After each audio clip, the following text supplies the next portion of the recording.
She was supposed to open the store.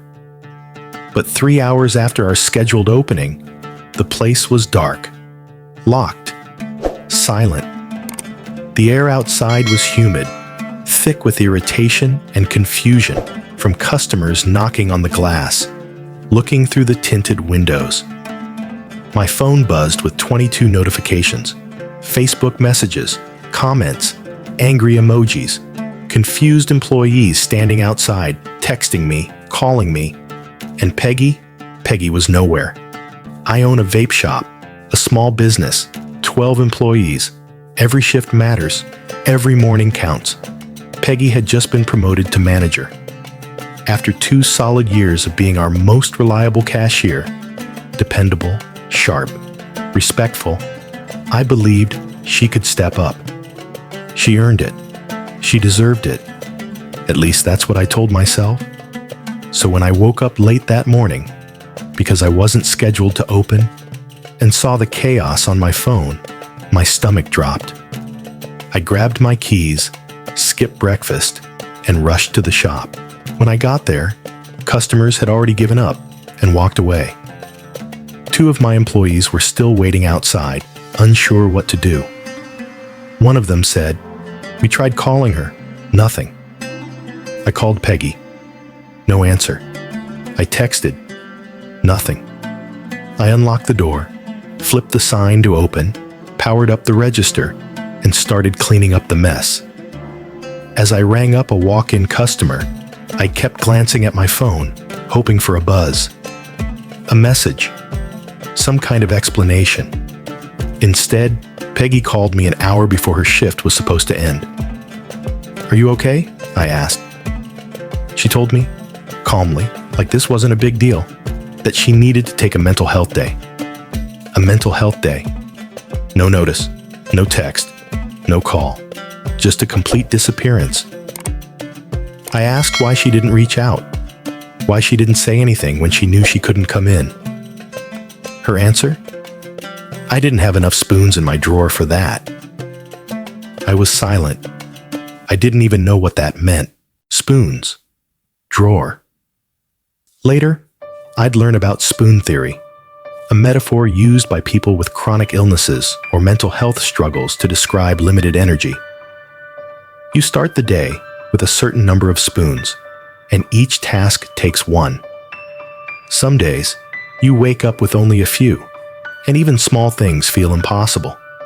A phone call might cost more spoons than you have. But in that moment, all I could think was, my store was closed for 3 hours. Customers were turned away. My employees couldn't clock in. This wasn't a small slip. It was a failure of leadership, a breakdown of trust. I took a breath. I didn't yell. I didn't accuse. I gave her 2 options. She could go back to her old position as cashier, with her old pay, or she could leave the company entirely. That's when the conversation shifted. Suddenly, I wasn't just a disappointed boss. I was being called sexist, ableist, accused of discrimination. She said I was punishing her for her mental health, that I was targeting her because she was a woman, that I didn't understand. And maybe I don't. Maybe I don't understand what it's like to wake up and feel like the air is made of cement. Maybe I don't understand the fear, the fog, the internal war that makes something as small as a phone call feel like climbing a mountain. But I do understand what it takes to run a business. And I know that if the person holding the keys to the shop can disappear without a word, the whole business starts to unravel. That day, my faith in her readiness for the role, was broken. And not because she took a mental health day, but because she didn't say anything. Because she let a dozen people down without warning. Because she didn't call, and then blamed me. This was someone who had never no-called, no-showed before. In 2 years, she'd called out 6 times, and every single time, she gave proper notice. Never any issues. Never a problem. That's why I promoted her. That's why this felt so personal. I thought maybe I'd set her up to fail. Maybe I'd assumed that, because she was a good cashier, she'd make a good manager. But the two jobs aren't the same. Being a manager isn't just more pay. It's more pressure, more visibility, more responsibility. And if a manager can't be relied on to open the store, or at the very least let someone know that she can't, that's not just her problem. It becomes mine. It becomes everyone's. And I'm not running a charity. This is a business. We're small. We survive on margins and reputation. We can't afford to be closed for hours in the middle of a busy day. I didn't want to fire her. I wanted to believe this was just a fluke, a one-off. That she'd be grateful. I even gave her the choice. But she wasn't. She got defensive, angry, accusatory. Not once did she say, "I'm sorry." Not once did she say, "I understand." Just, "You're discriminating against me." I spent the rest of the day wondering if I was the bad guy, wondering if I jumped the gun, if I should have put her on probation instead, given her a warning, offered her a mentor, something. But how do you mentor someone to pick up the phone? How do you train someone to care? I scrolled through the comments on our Facebook page. A few regulars were frustrated. One even asked if we were closing down. That hit me hard.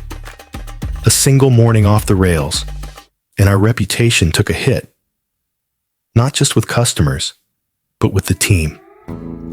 People showed up ready to work, and they were locked out. What kind of message does that send? That showing up doesn't matter? That leadership means disappearing when it's inconvenient? I sat down that night and stared at the time clock records, the cameras, the shift logs. I looked back at Peggy's file. It was clean, stellar even. And yet, that one day changed everything.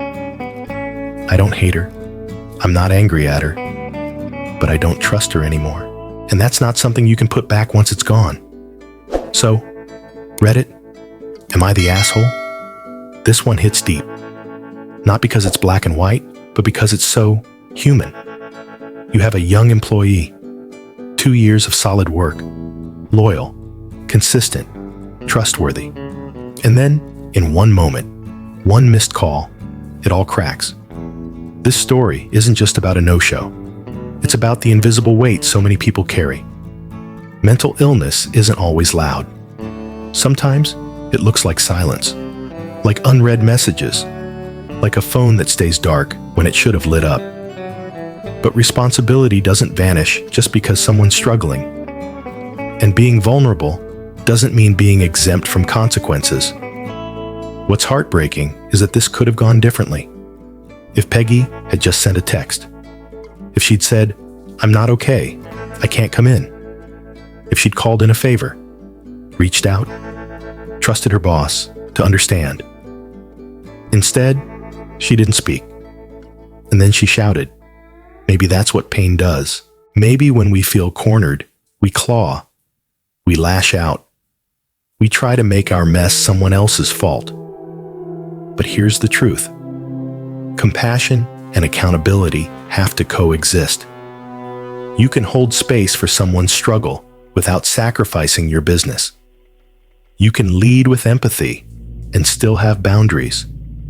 You can care and still say, "This can't happen again." So here's what I want to ask you, listener. Have you ever let someone down and then tried to blame the world for it? Have you ever been so afraid of disappointing someone that you disappeared instead? And if you were in this story, on either side, what would you do differently? Drop your thoughts in the comments.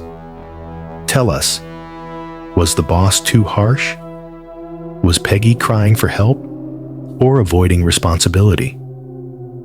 And if you've ever had to choose between protecting your business and protecting your people, how did you make that call? This has been AITA Story Vault. We don't always have clean endings here, just real people, hard choices, and the hope that telling the story helps someone else write a better one.